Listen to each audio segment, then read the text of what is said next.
काय सांगतात, मध्ये आहे भूमीचं चढळ, म्हणून आकाश आणि पाताळ चढल नसता केवळ परब्रह्म. सगळीकडे परब्रह्म आहे. मध्ये आहे भूमीचं चढळ म्हणजे या भूमीच्या खाली आणि वरती सगळीकडे आकाश भरलेला आहे.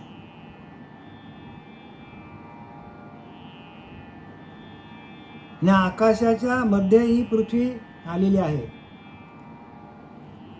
आणि खाली पाहिलं तर आकाश, वरती पाहिलं तर आकाश. तसं मध्ये आहे भूमीचं चढळ, म्हणून आकाश आणि पाताळ चढलं नसता केवळ आकाश ब्रह्म. तसा आपण ह्या आत्मतत्वामध्ये आपण आलोय. जे आत्मतत्व संपूर्ण सृष्टीला व्यापून आहे आणि त्या आत्मतत्वामध्ये सृष्टी आलेली. सृष्टी म्हणजे आपला हा देह. हा देह आपल्याला मायेच्या स्वरूपामध्ये आपल्याला हा देह घेऊन आलेला आहे. म्हणजे माया या ब्रह्मतत्वावर आलेली आहे. आणि ती कशी आहे तर मायाच सगळ्यांना काय करते, आडवी आलेली. पण मायेचा निराश झाला तर प्रत्यक्ष आपणच परब्रह्म आहोत. म्हणून आत हरी बाहेर हरी, हरिणीमध्ये व्यापिले. आत पण तोच आहे, बाहेर पण तोच आहे. एका ठिकाणी तर सांगितले, सगुण निर्गुण एको गोविंद रे. सगुण आणि निर्गुण एकच गोविंद. सगुण पण गोविंद आहे, निर्गुण पण गोविंद आहे. अजून एका ठिकाणी सांगतात की माया तेची ब्रह्म, ब्रह्म तेची माया, अंग आणि छाया सारखीच. माया तेची ब्रह्म आहे. मायेला ज्यांनी धरलेला आहे, ज्या मायेला ज्यांनी धारण केलेले आहे, मग ज्या परब्रह्म तत्वावरती माया आलेली आहे, मग ते परब्रह्म तत्व जर प्रत्यक्ष ब्रह्मच आहे तर माया पण ब्रह्म आहे. हो, मग मायेसहित आपल्याला काय करायला पाहिजे, तुका कुडी सहित वैकुंठी गेलं म्हणजे काय, त्याचं संपूर्ण देहचं हरिनाम जपता जपता ब्रह्मस्वरूप झाले होते. तसं आपल्याला मायेसहित आपल्याला परब्रह्म होता यायला पाहिजे. माया तेची ब्रह्म, ब्रह्म तेची माया, अंग आणि छाया सारखीच. आपल्या अंगाची छाया सावली पडलेली बाजूला. बघा, सावलीला धरायला धरता येतील का आपल्याला? धरता येते का? अजिबात धरता येणार नाही. मग सावलीला आपल्याला धरायची असेल तर आपल्याला अंगाला धरायला लागेल. म्हणजे आपण असा हात लांब केला आणि हाताची सावली जमिनीवर पडली, आपण ती धरायला गेलो तर आपल्याला धरता येईल का? मग आपल्याला काय करायला लागेल, दुसऱ्या हाताने आपला हात पकडायला लागेल. तेव्हा आपल्याला खाल्ली जी सावली आहे ती सावली आपल्याला पकडता येईल. तसं मायेला धरलं तर ब्रह्म आहे. माया तेची ब्रह्म, ब्रह्म तेची माया, अंग आणि छाया सारखीच. आपण आपल्याच अंगाला धरलं तर छायेला पकडल्यासारखं होतं. म्हणजे आपल्याला काय करायला लागेल, या मायेलाच ब्रह्मस्वरूप बनवायला लागेल. माया तेची ब्रह्म, ब्रह्म तेची माया, अंग आणि छाया सारखीच. म्हणजे आपल्याला या मायेलाच भजन करता करता या मायेलाच आपल्याला रामरूप बनवायला लागेल. रोम रोम आपलं भजन नखशिकांत भजन व्हायला पाहिजे. आणि एकदा का नखशिकांत भजन आपल्या हातात आलं तर मायाच ब्रह्मस्वरूप होते. मग या मायेतून जे वाक्य निघेल ते ब्रह्मवाक्य आहे. जे वाक्य निघेल ते संतांच्या, मला सांगा, संतांनी जे काही ग्रंथ लिहिलाय मग ते मायेसहित ब्रह्मरूप झाले ना. आणि मग मायेकडून जे काय लिखाण झालं, ज्ञानोबाराने ज्ञानेश्वरी लिहिली, तुकोबाराने अभंग लिहिले, नाथांनी भागवत लिहिला, दासबोध लिहिला, रामदास स्वामींनी, त्यांची मायाच ब्रह्मस्वरूप झाली होती. म्हणजे जिवंत असतानाच ते माया माया माया ब्रह्मस्वरूप झाली होती. माया ब्रह्ममय कशाने होते तर आपण अखंड जर भगवंताचं भजन केलं तर मायाच ब्रह्म होते.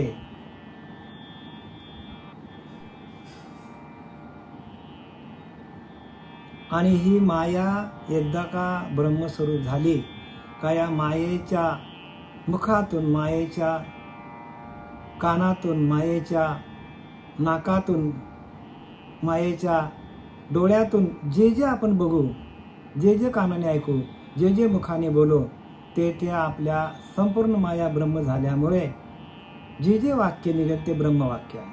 प्रत्येक वाक्य ब्रह्मवाक्य आहे. संतांचा प्रत्येक वाक्य ब्रह्म आहे का? मायेसहित ब्रह्मरूप झाले.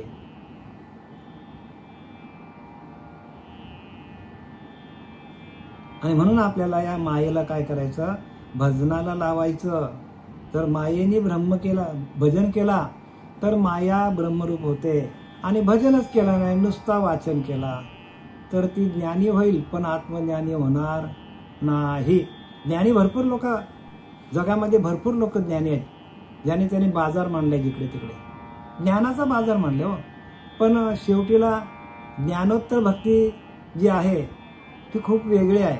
आणि ते ज्ञानोत्तर भक्ती आपल्याला जमली पाहिजे. ज्ञानोत्तर म्हणजे आपल्याला अंतकाली जाताना, प्रयाणकाली काय होईल, प्रयाणकाली आपल्याला देह कसा ठेवायचा हे जे शिकवलं जातं त्याला ज्ञानोत्तर भक्ती म्हणतात. अंतकाली आपला सूक्ष्म देह आहे, तो सूक्ष्म देह काय करतो? वासना धारण करतो. हा स्थूल देह निघून जातो.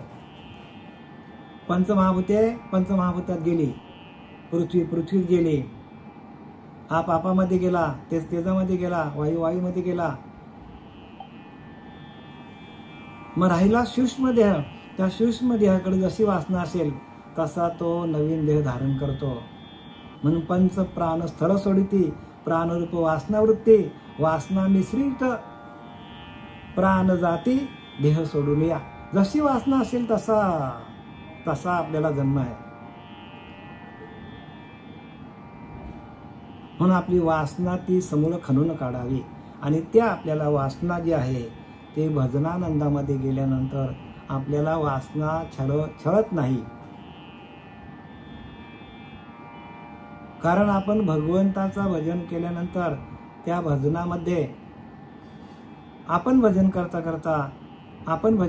करता प्रत्यक्ष भगवंतच आपल्यामध्ये येऊन आपलं भजन करतो. ओठ नाले कंठ नाले जीवाना रटे राम, हमारा राम जप करे हम बैठे आराम. ही सगळे अंतकालची स्थिती आहे. आणि ती स्थिती प्रत्येकाला जमली पाहिजे. म्हणून अंतकाल आहे कठीण कठीण, प्राण्या भजरे गोविंद गोविंद. बघा,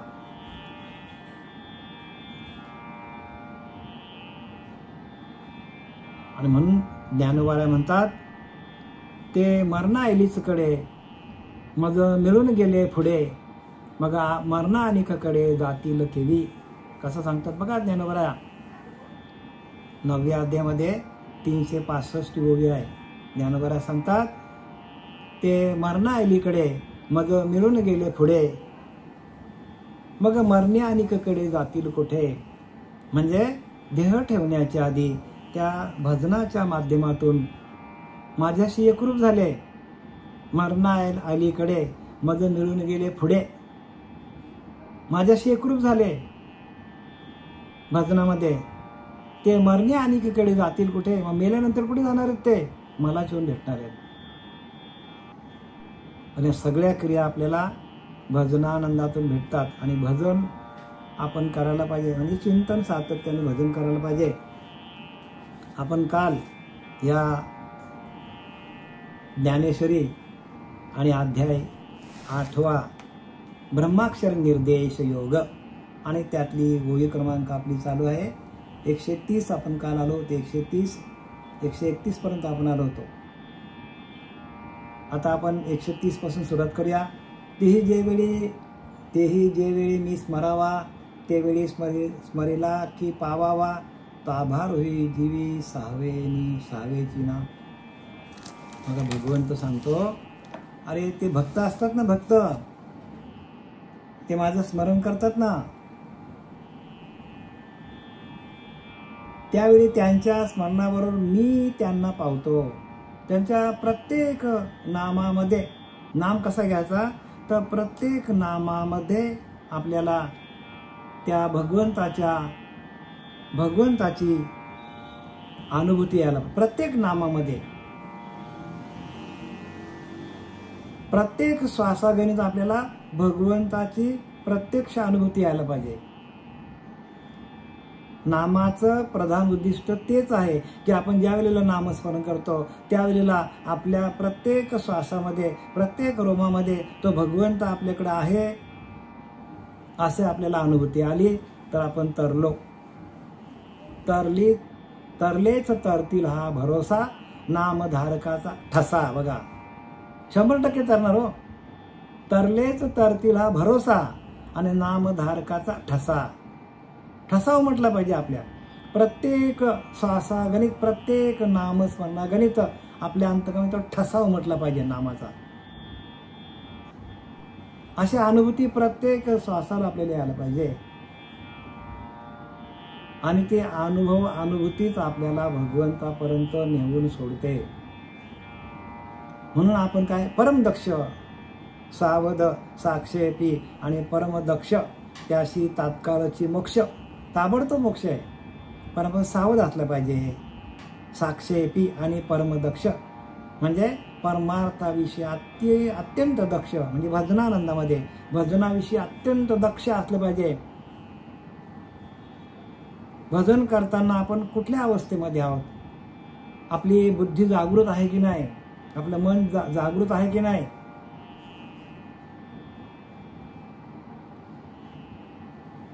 आपण कसं कसं चक्रभेदन करायचं.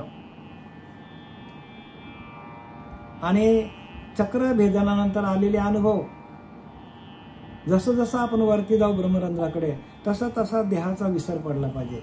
आणि एकदा का नाद ब्रह्म आपल्याला सुरू झाला किंवा चैतन्य ब्रह्म आपल्यामध्ये प्रगट, आपल्याला अनुभूती आली.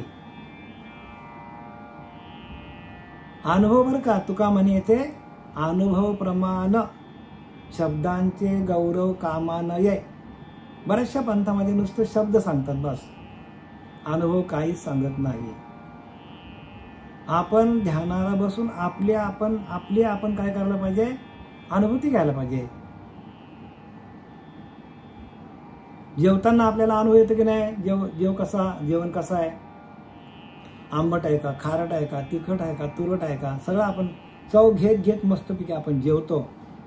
काही लोक हे अर्धा पाऊण एक तास जेवण करतात, म्हणजे चव घेत जेवतात. ते प्रत्येक घासाघाने ते चव घेतात, त्या जेवणाचा आनंद घेतात. मग तसा आपण हरिनामाचा आनंद घेतो का बघा ना, आपल्याला अनुभूती आहे का बघा. साधा उदाहरण, लौकिकाचं उदाहरण आहे, ज्याने त्याने विचार करा.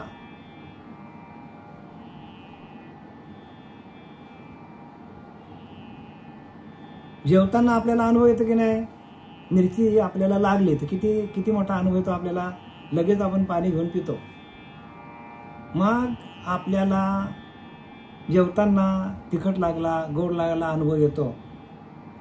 तर आपण भजन करताना, ध्यान करताना आपल्याला काहीतरी अनुभव येतात का, काहीतरी अनुभव यायला पाहिजे ना आपल्याला. मग ते येत नसतील तर आपण त्या हरिनामापासून वंचित आहोत. यायलाच पाहिजे 100%. नसतील येत तर प्रयत्न करा. आणि 15-20 मिनिटांनी, अर्ध्या तासाने, 1 तासाने ध्यानाला बसून अनुभूती येत नाही. कंटिन्यू आपल्याला 3-3 तास बसायला पाहिजे. असा दिवस काढा ना तुम्ही, नाहीतर आपल्याला काय कामधंदे असतात. सुट्टीचा दिवस असेल, काम आटोपले की बसा, सकाळी ब्रह्ममुहूर्त उठा, 3-3 तास ध्यान करा. अनुभूती 100% येणार. आणि आलेली अनुभूती कुठेच जात नाही बरं का. आलेली अनुभूतीच तुम्हाला परमात्मा तत्वाकडे नेतो. लौकिकामध्ये आपल्याला एखादा जॉब पकडायचा असेल, कोणी टर्नर असेल, कोणी फिटर असेल, कोणी इंजिनियर असेल, तर त्याने जर एखाद्या कंपनीमध्ये अनुभव घेतला तर तो विसरतो का? त्याला पगार कमी पडला का ती कंपनी सोडतो आणि दुसऱ्या कंपनीत जाऊन त्याच्यापेक्षा जास्त पगार घेतो, मग त्याचा अनुभव कुठे जातो का? मग लौकिकातला अनुभव जर आपला जात नाही कुठे, तर परमार्थाचा अनुभव जाईल का? जाणारच नाही हो, शेवटपर्यंत राहणार आहे. आणि तो अनुभवच आपल्याला काय करतो, त्या भगवंताशी एकरूप करण्याला आपल्याला सातत्याने काय करत, साहाय्य करत असतो. म्हणून तुका म्हणे ते अनुभव प्रमाण शब्दांचे गौरव कामानये. काय का लोक बोलताना भारी भारी शब्द वापरतात, अनुभव विचारलं तर काहीच नाही. आणि म्हणून इथं काय सांगतात, जिही जे वेळी मी स्मरावा ते वेळी स्मरीला की पावावा, तो आभारूही जीवा सहावेना. भगवंत सांगतो बघा, आपल्याबद्दल बोलतो भगवंत.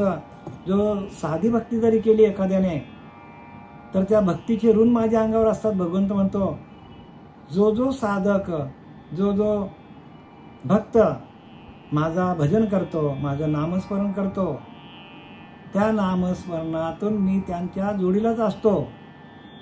आणि त्या नामस्मरणाचे ऋण मी शेवटपर्यंत फेडायला तयार असतो. भगवंत सांगतो इथे बघा, नामस्मरणाचे ऋण बर का. एखाद्याने आपल्याला दैतामध्ये, लौकिकामध्ये आपल्याला एखाद्याने आपल्याला काय 5-50 हजार दिले, तर आपण त्याचं ऋण अजिबात विसरत नाही. भगवंत म्हणतो, तुम्ही माझं नामस्मरण केलं तर तुमचं माझ्यावर ऋण आहेत बघा, ऋणानुबंध. भगवंत म्हणतो तुमचे माझ्या ऋणानुबंध होतील. म्हणजे किती बघा, कशी परिस्थिती बघा. म्हणजे भगवंत भावाचा भुकेला, भावार्थ देखून भुलला. भाव बले आकडे वेळवी नकळे, करतळे आवळे तैसा हरी. ज्ञानोबा सांगतात आपल्याला, भाव बळे आकले हो. भावातून भगवंत मिळतो. आपला भावच नसेल आणि नुसतंच आपण ध्यानाला बसलो, काय फायदा आहे मला सांगा? तुमच्याकडे हरिनामाचाच भाव नाही. असे काही पंथ आहेत. आता आम्हाला त्या प्रमिलाताईंनी फोन केला होता, म्हणतो अशा पंथामध्ये मी जातो. म्हटलं तुमचा भाव होतो का? भाव होत नसेल तर हरिनामाचाच भाव पाहिजे हो. कुठलाही भाव जमत नाही, नाही तर भाव बरेच आहेत. कोणी भक्ती करतो, संसार मोठा म्हणून भक्ती करतो, तो कोणी काहीतरी गाडी बंगला मिला म्हणून भक्ती करतो. म्हणजे काहीतरी अपेक्षा ठेवून भक्ती करतात लोक. आणि त्या नामाच्या भावातून कुठल्याही प्रकारची इच्छा राहत नाही. तो भगवंतच भेटतो, कारण तो नामच देव आहे. नाम परब्रह्म वेदार्थे 10व्या अध्यायामध्ये ज्ञानोबा सांगतात, नाम परब्रह्म, नामच परब्रह्म आहे. आणि ते नामच आपल्याकडे नसेल आणि आपण नुसतंच ध्यान केला. बघा शास्त्र काय सांगतो त्याचा विचार करा ना प्रत्येकाने. आम्ही बोलत नाही बरं काय, हे शास्त्र सांगतो. आणि तशी अनुभूती यायला पाहिजे प्रत्येकाला.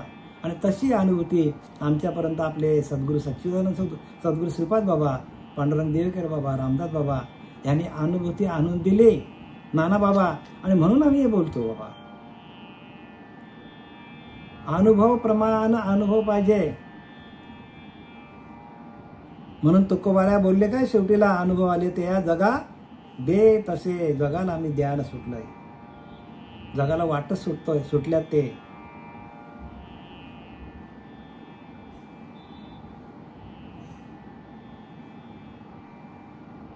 भगवंत सांगतो, त्याने नामस्मरण केल्यामुळे त्यांनी माझ्यावर उपकार केले आणि त्या उपकाराची फेड मी कशी काय फेडू?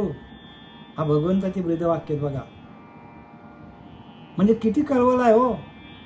ऐशी कळवळ्याची जाती करी लाभाविन प्रीती हो. लाभच नाही. असे सद्गुरू असतात आपले. फक्त तुम्ही नामस्मरण करा बस, दुसरं काय नाही. त्यांना लाभालाभ नको.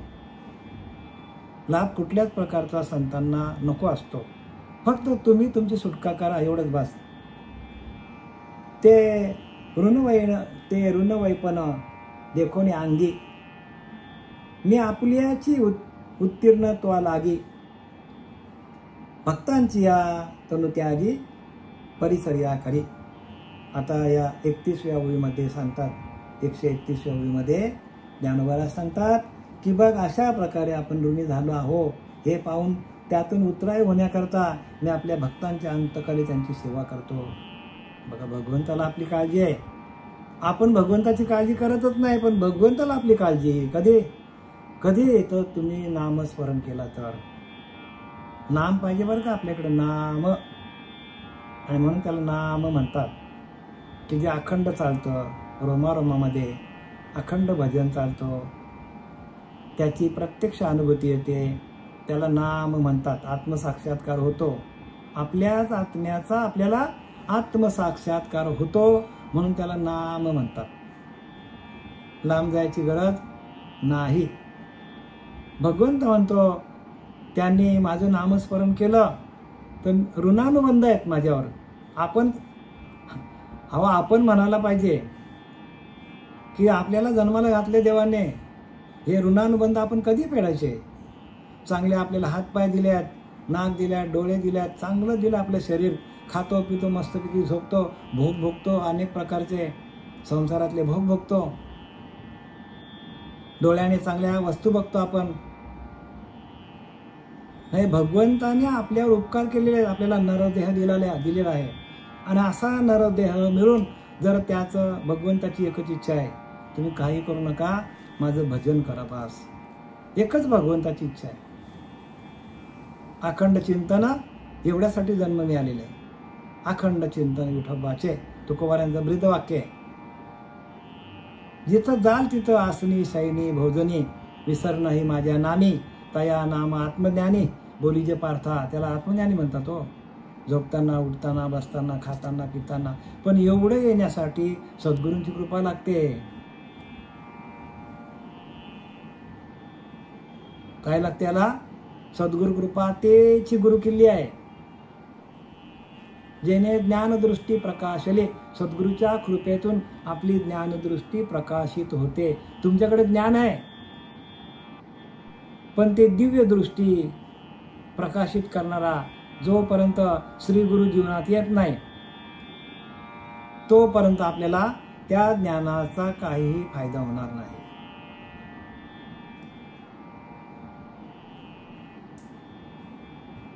आणि असा ज्ञान आपल्याला मिळावा म्हणून सातत्याने देवाला प्रार्थना करा, देवाला विनवणी करा की आपल्याला असा सद्गुरू आपल्या जीवनात यावा की जेणेकरून माझ्या जीवाचा ना शिवाचा ऐक्य करून मला सतत त्या अनुसंधानामध्ये ठेवेल, असा श्री गुरु जीवनात यावा. प्रत्येकाने काय करा?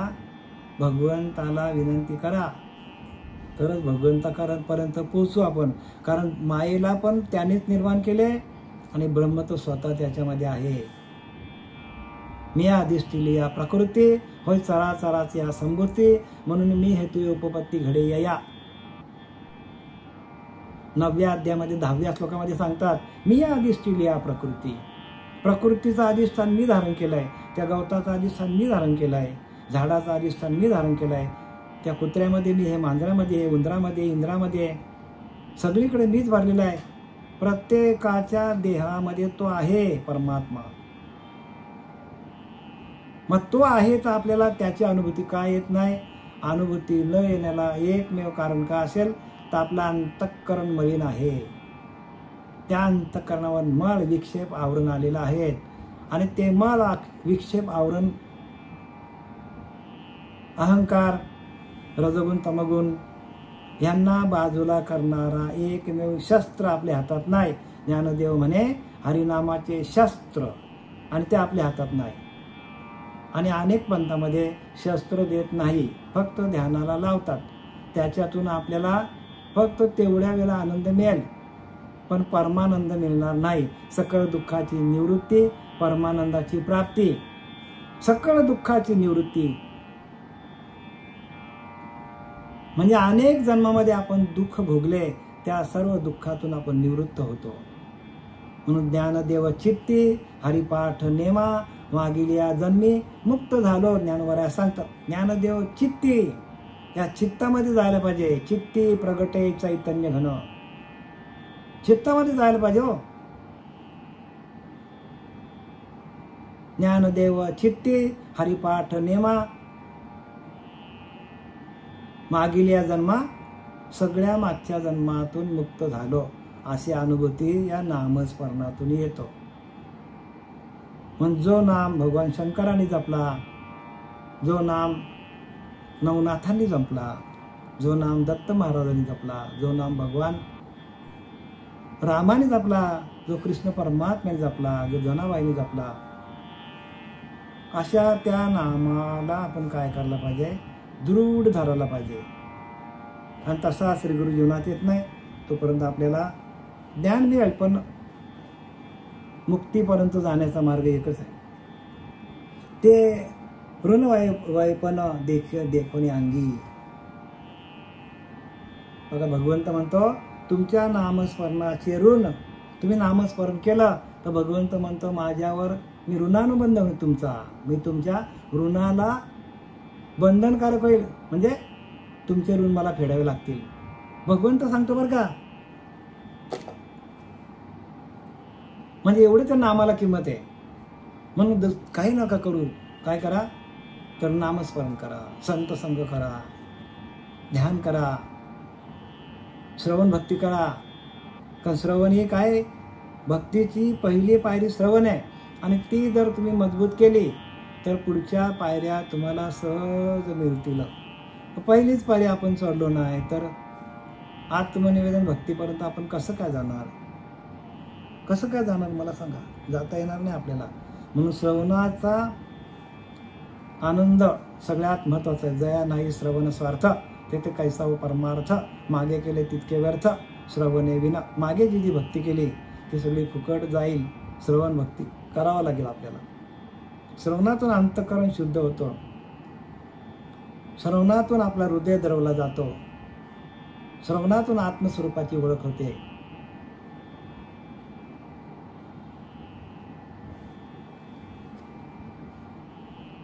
मी आपल्या उत्तीर्णत्वाला आगी. बघा काय सांगतात की त्यातून उतराय होण्याकरता मी आपल्या भक्तांच्या अंतकाली त्यांची सेवा करतो. म्हणजे तुम्ही जर सातत्याने जर भजन केलं भगवंताचं तर अंतकाली भगवंत काय करतो, भगवंत म्हणतो माझं नामस्मरण केलेलं आहे. तुम्हाला एक गोष्ट सांगतो म्हणजे तुमच्या लक्षात येईल. आजामेल पापी होता, आजामेल पापी. त्याने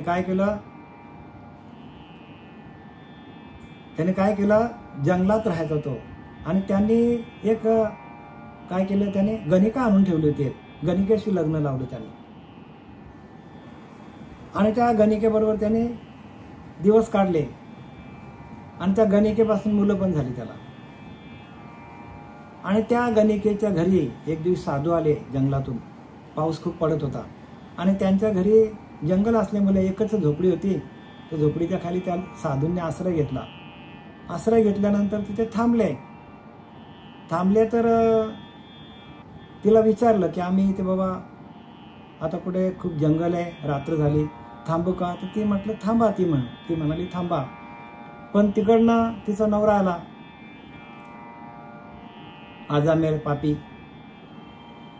आणि त्या साधूंना काहीतरी वाकडे तिकडे बोलायला लागला. आता ती पत्नी, धर्मपत्नी, तिने डोळे वाचले त्याच्यावर. सांगितलं की मी त्यांना ठेवलं इथे. मग त्याने साधूंनी रात्रभर तिथे राहिले, जेवण वगैरे बनवला, झोपले. आणि सकाळी उठून जायला निघाल्यानंतर त्यांचा लक्ष गेला की ती गरोदर आहे. कोणाची? ती गणिका. कोणाची? आजामेलची. गणिका गरोदर आहे. साधूंचं लक्ष गेलं फक्त. आणि साधूंनी तिच्याकडनं प्रॉमिस घेतला की जो तुम्हाला मुलगा होईल त्याचं नाव तुम्ही नारायण ठेवा. काय ठेवा? नारायण ठेवा. चालेल म्हणतो. बघा एवढ्या नारायणाचं नाव ठेवलं. आणि ती काही दिवसानंतर प्रसूती झाली आणि त्यांनी नारायण नाव ठेवलं. पण त्या आजामेल पाप्याला त्या मुलाकडं सारखं नारायण इकडे, नारायण तिकडे जा, नारायण हे काम कर, नारायण. आणि मुलाचं नाव घेता त्या कोणाचं? आजामेलाचं मृत्यू जवळ आल्यानंतर आता हा नामस्मरण करायचं नारायण. पण ते मुलाला उद्देशून करायचं. भगवंताला वाटलं माझंच नाम घेतो. मग त्यावेळेला विष्णूने आपले दूत पाठवले आणि यमदूत तिकडनं आले, दोन्हीकडनं आले. यमदूत म्हणतात ही आमची वस्तू आहे, हा आमचा देह आहे, आणि विष्णुदूत म्हणतात आमचा देह आहे. बघा म्हणजे काय, मुलाच्या उद्देशाने त्याने नामस्मरण केलं. मुलाचं नाव नारायण ठेवलं होतं आणि नारायणाच्या नामाने मुलाचं नाव नारायण, पण भगवंताला वाटलं माझंच नाव नारायण घेतो.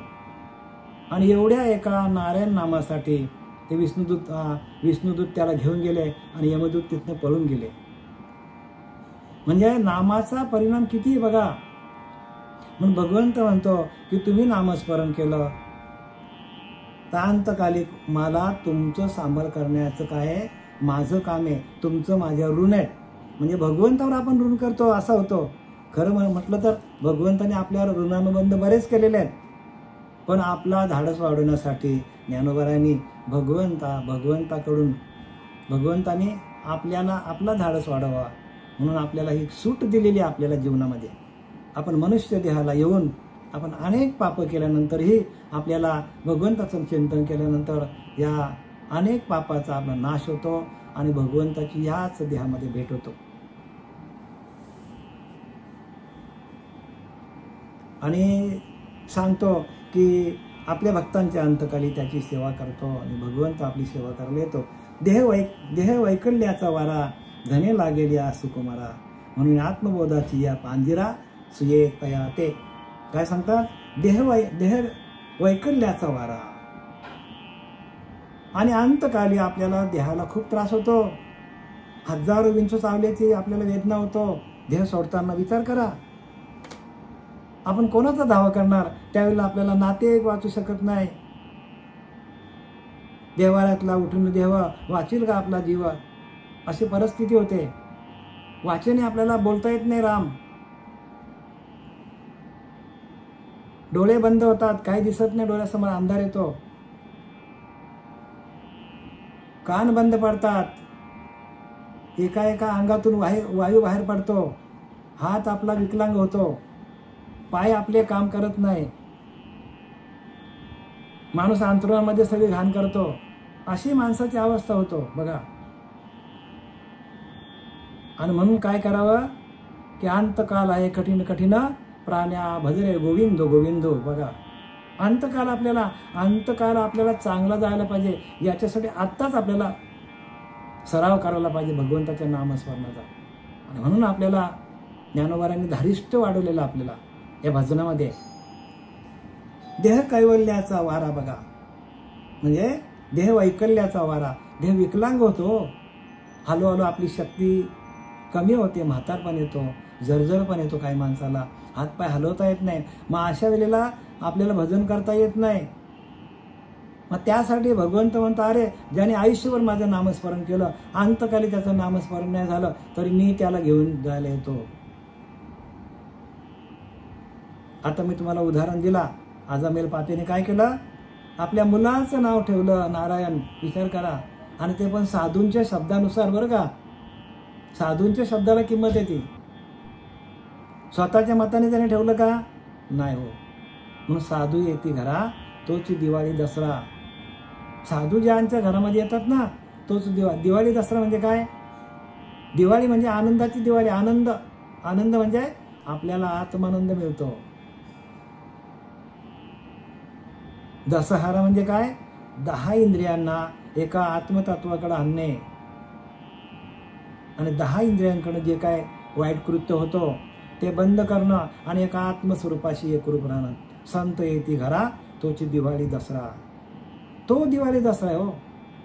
ते संत आले त्या गणिकाच्या घरी आणि तिला फक्त सांगितला की मुलगा झाला तर त्याला नारायण म्हणून नाव ठेव. आणि एका नारायणाच्या नामामुळे, त्या मुलाच्या नामामुळे तो तर तरलाच तरला आणि ती धर्मपत्नी पण तरली.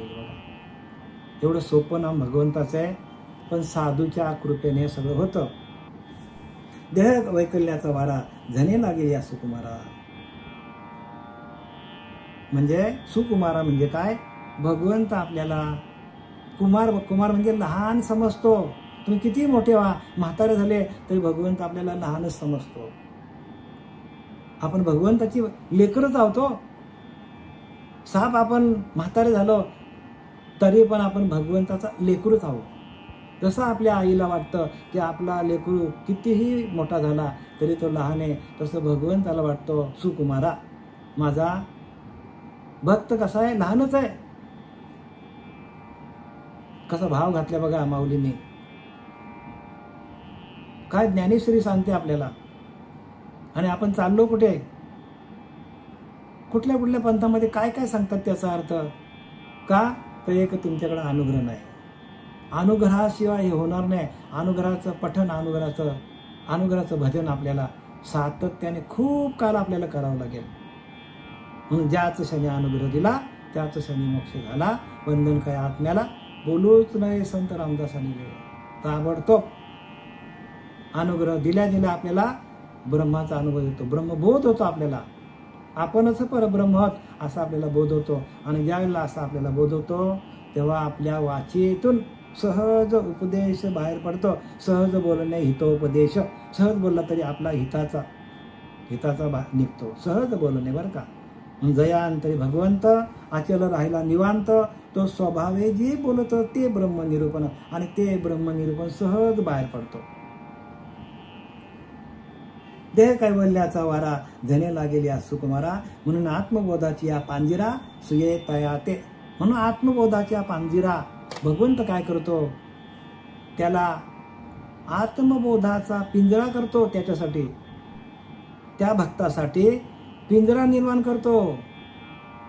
पिंजरा म्हणजे आत्मबोधाचा, आत्मतत्वाचा एक पिंजरा तयार करतो. आणि त्या पिंजऱ्यामध्ये त्या सुकुमाराला म्हणजे त्या भक्ताला बसवतो, की जेणेकरून माझ्या भक्ताला कुठल्याच प्रकारचा त्रास होऊ नये.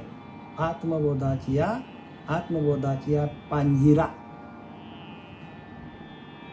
आत्मबोधाचा पिंजरा करतो. आणि एकदा आत्मबोधाच्या पिंजऱ्यामध्ये आपण बसलो, आपल्याला कसलीच भीती हो, काहीच भीती नाही. का आपण बोधावर आरूढ आहोत. हम ब्रह्मास्मी, आपणच परब्रह्म आहोत. आपल्याला असा अनुभव आला की आज फिटले माझे कोडे. संपूर्ण आपलं कोडं सुटून जातो.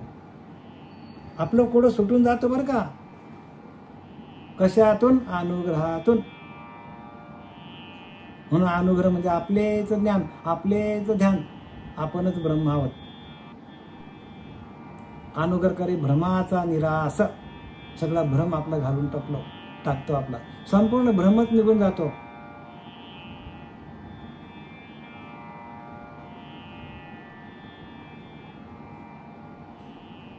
अनुग्रह करी भ्रमाचा नाश, अज्ञानाचा नाश तात्काळची. आपल्यातलं अज्ञान ताबडतोब निघून जातो. ताबडतोब बरं का, तात्काळची.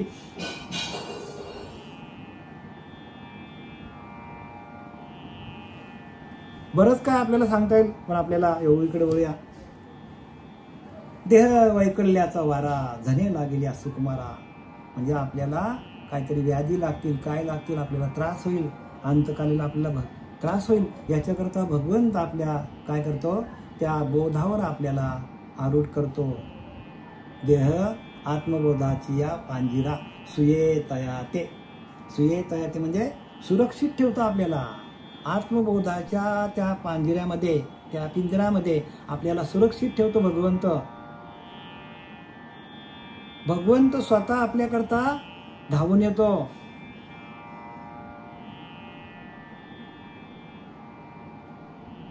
म्हणून जो होय माझा अनन्य शरण, त्याचे निवारी मी जन्म मरण. बघा, अनन्य भावाने शरण जा भगवंताला. या लागी शरणागता शरण्य मीच एकू, मीच एकू, मीच एकू. भगवंत म्हणतो, ज्याला जो भगवंताला शरण जाईल, भगवंत म्हणतो मी एकटाच आहे, मी एकटाच आहे सगळीकडे आणि मीच त्याला वाचवतो.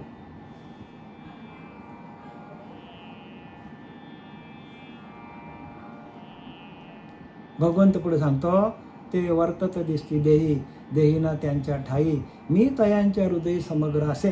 बघा भगवंत उलटा काय सांगतो, ते वर्तत दिसती देही.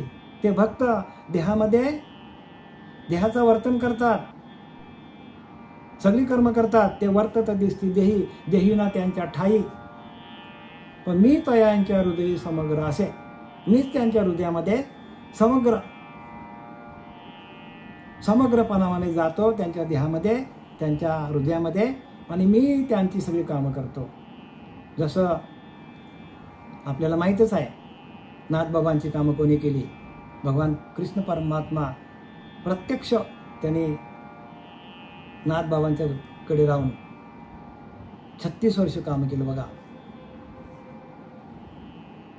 सांगायला नको तुम्हाला, वेळ वाढत चालली आपली.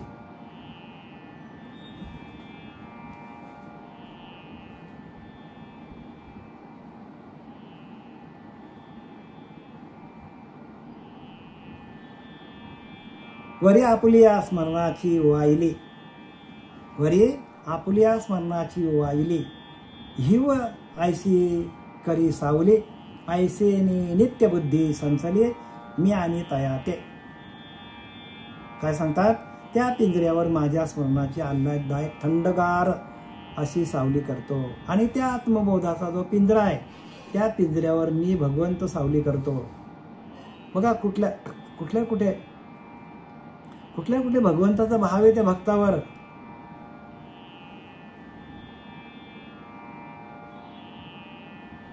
आणि अशा प्रकारे ज्यांची बुद्धी नित्य माझ्याकडे स्थिर असते त्यांना मी आपल्या स्वरूपी आणतो. बघा, नित्य बुद्धी माझ्याकडे असते.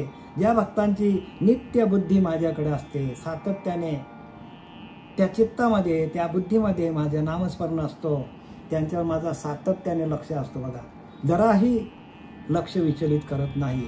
ते वर्तत दिसती देही, देहीना त्यांच्या ठाई, मी त्यांच्या हृदयी समग्र असे. आणि पुढे काय सांगतात? सविस्तर वटत्व जैसे बीजकणिकेमध्ये असे, आणि बीजकणू वसे वटी जैसे. म्हणजे काय सांगतात? 9व्या अध्यायातली ओळी बघा काय सांगतात? समस्त सविस्तर वटत्व जैसे, म्हणजे संपूर्ण वडाचं झाड एका बी मध्ये असते. कसा मी त्यांच्या हृदयामध्ये असतो? तर संपूर्ण वटबीज म्हणजे वडाचा बी, सविस्तर वटत्व जैसे म्हणजे संपूर्ण वडाचा झाड एका त्या बीजामध्ये असतो वडाच्या.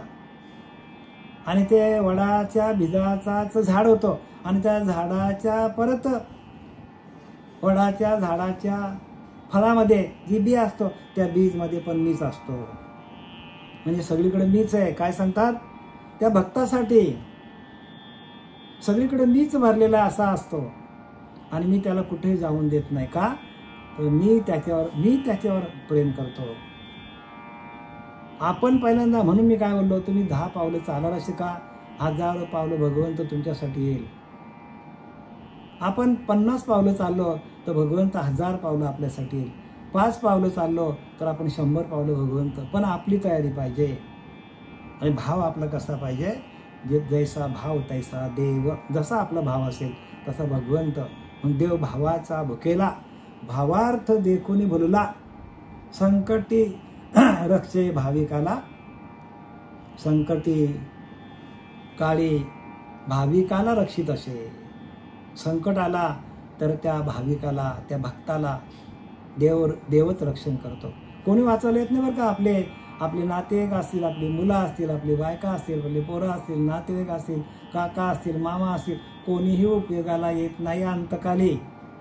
अंतकाली भगवंतच आपल्याला उपयोगाला येतो. ज्याने जन्माला घातलंय त्यालाच त्याची काळजी आहे. म्हणून ज्याने आपल्याला जन्माला घातले, जेने जन्माशी घातले, अवघे ब्रह्मांड निर्माण केले, त्याशी नाही ओळखिले, तोची एक पतित. समर्थ रामदास सांगतात, ज्यांनी जन्मास घातले, अवघे ब्रह्मांड निर्माण केले. बघा, आपल्याला जन्माला घातलंय आणि ब्रह्मांड आपल्यासाठी निर्माण केलं त्यांनी. चंद्र, सूर्य, तारा, पंचमहाभूते, पृथ्वी, तेज, वायू, आकाश, झाडं, झुडपं, नद्या, नाले, समुद्र, हे कोणासाठी निर्माण केलेत? अहो, एका जीवासाठी निर्माण केलेत त्या भगवंताने. या जीवाला व्यवस्थित राहता यावा, त्याला पाणी मिळावं, त्याला हवा मिळावी, म्हणून त्यांनी सोय केली आपल्यासाठी. आणि आपण त्याची भक्ती करत नाही.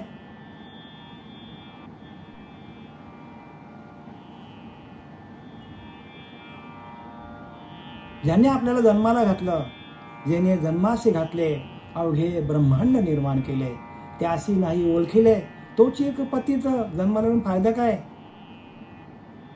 या जीवाचा काहीच फायदा नाही, या माणसाचा काहीच फायदा नाही. हो, हे संपूर्ण सृष्टी निर्माण करता, तो सृष्टीपूर्वी होता, मग त्याची सत्ता निर्माण झाली. कुल्लाल पात्रापूर्वी आहे, पात्र काही कुल्लाल नव्हे, तैसे देव पूर्वीच आहे, पाषाण नव्हे सर्वता.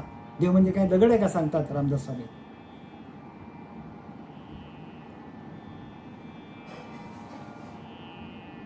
आपल्याला बरंच काही सांगता येईल महाराज यातनं, पण आपल्या अंतःकरणाची स्थिती तशी पाहिजे, ऐकण्याची तयारी पाहिजे, अंतःकरण स्वच्छ पाहिजे. अंतःकरण मलिन असेल तर आम्ही इथून काय बोलतो हे काहीही कळणार नाही, काहीही कळणार नाही बरं का.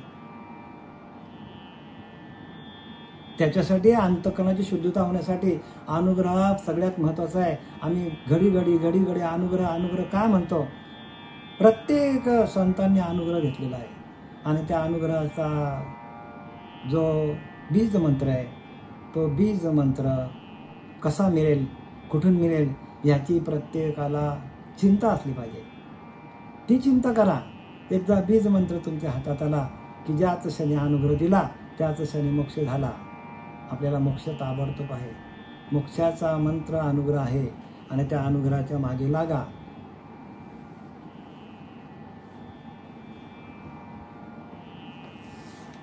वरे आपली या स्मरणाची वाहिले, ही वायशी करी सावली. एखाद्या माणसाला कुडकुडाला लागला तर भगवंतच आपल्याला सावली देतो. ऐसे नाही नित्य बुद्धी संचली मी आणि तयासी. त्या पिंजऱ्यात वर माझ्या स्मरणाची आल्हाद अशी थंडगार सावली करतो. आपल्याला आत्मबोधाच्या त्या पिंजऱ्यामध्ये आपल्याला घेऊन जातो भगवंत आणि आपल्या त्या बोधावरती सावली करतो. जयांच्या इंद्रियांच्या घरा नाही विषयांच्या येर धरा, तो आत्मबोधाची ओधारा पहुडला असे. कुठल्याच प्रकारचे विषय आपल्याकडे येऊन देत नाही. जयांच्या इंद्रियांच्या घरा नाही विषयांच्या येर धरा, तो आत्मबोधाची ओवरा पहुडला असे. आत्मबोधाच्या ओवऱ्यामध्ये आपल्याला घेऊन जातो भगवंत आणि तिथे फक्त भगवंताचं चिंतन, विषय कुठलाच जवळ येणार नाही तुमच्या. भगवंत आहे तिथे, भगवंत आपला सांभाळ करतो असा आपला दृढ भाव तयार व्हायला पाहिजे. म्हणजे तो भाव तिथं देव.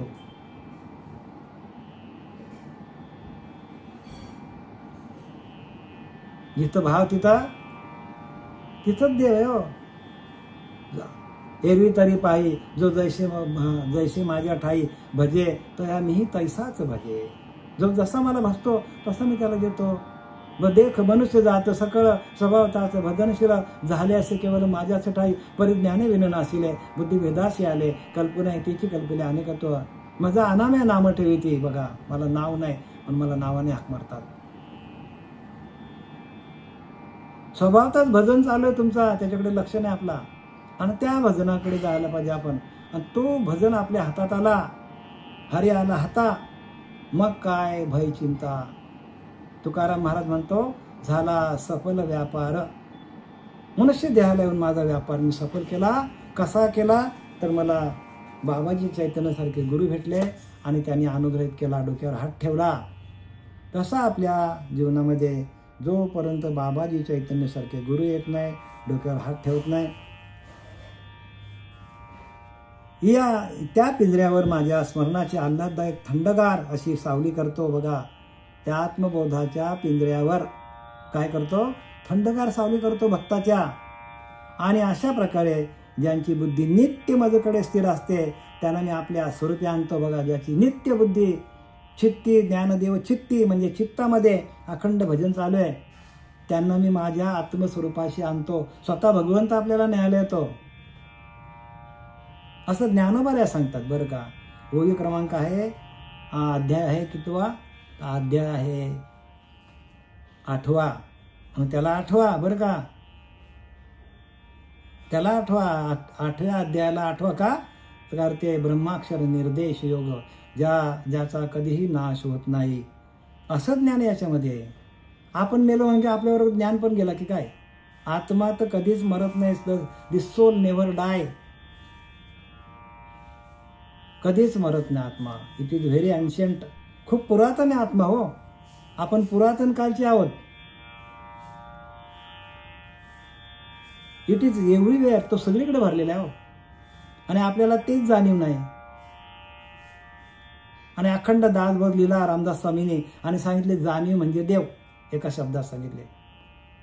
तुम्ही ही जाणीव ठेवा की आपणच परब्रह्म, अहम ब्रह्मास्मी जाण, आपणच परब्रह्म आहोत. हा तुमचा शुद्ध भाव झाला, देवधुरी नाही तयार. आपणच आपल्याचकडे परमात्मा आहे आणि परमात्मा आपल्यासाठी काय काय करतो आणि आपण त्याची जराही आपल्याला अनुभूती येत नसेल तर आपल्यासारखे पतित आपणच आहोत. एखाद्या माणसाची बाजारातली पत गेली का त्याला कोणी विचारत नाही, तसं आपल्याकडे नामस्मरण असेल तर भगवंताच्या भजनामध्ये भक्तीमध्ये आपल्याला कोणी विचारणार नाही. आपली पत त्याच्यानेच वाढणार आहे की आपण अखंड चिंतन भगवंताचं करतो. मी त्यांना आपल्या स्वरूपी आणते बघा. भगवंत म्हणतो अशा भक्तांना मी आपल्या आत्मस्वरूपाकडे आणतो. म्हणून देहात तिचे साकडे माझे या काहींची न पडे, मी आपली या ते आपलीकडे सुखेची आणे. म्हणून देहाच्या अंतकालचे दुःख माझ्या भक्तास कधी होऊ देत नाही बघा. अंतकाली माझ्या भक्ताच्या देहाला मी अजिबात त्रास होऊन देत नाही. म्हणून देहाच्या अंतकालचे दुःख आहे. अंतकालाचे दुःख आपल्याला आपण सहन करू शकत नाही. म्हणून भगवंताची भक्ती करा. गुरु काय करतात? गुरु आपल्याकडे ठेवत नाही. गुरु काय करतात तर जीव शिव ऐक्य करीतो सद्गुरु. जीवाचा आणि शिवाचा ऐक्य करून देतात. भगवंताशी एकरूप करून देतात. भगवंताचं भजन करून देतात.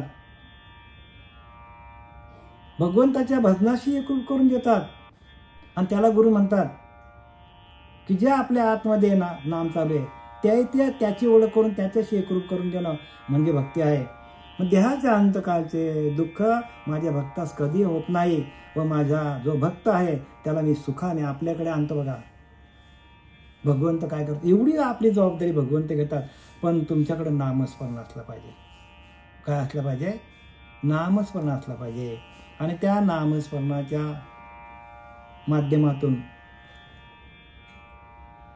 आपल्याला भगवंत प्रत्यक्ष आपली भक्ती करायला तयार आहे. प्रत्येक देहाची भक्ती भगवंतच करतो. पण आपल्याला जो अभिमान आलेला आहे, अहंकार आलेला आहे,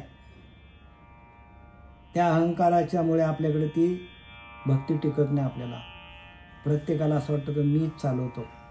हा भ्रम आहे आपला बरं का.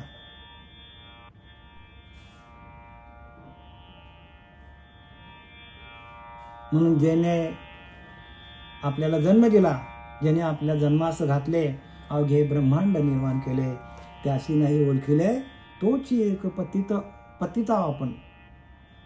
या ब्रह्मांडाला ज्याने निर्माण केलं आहे, त्या प्रत्येक वस्तूला त्याने निर्माण केलेली आहे आणि त्या प्रत्येक वस्तूमध्ये प्रत्येक जीवामध्ये तो परमात्मा भरलेला आहे. असा आपला भाव जोपर्यंत होत नाही तोपर्यंत आपल्याला खऱ्या ज्ञानाची ओळख होणार नाही. असं ज्ञानोबारांनी सांगितलं आहे.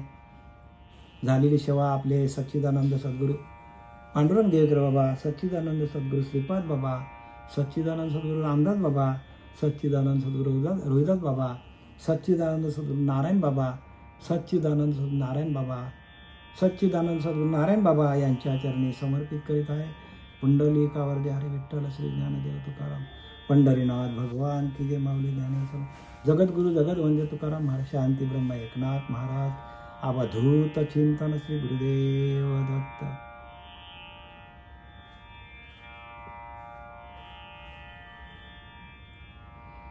जय हरी सगळ्यांना.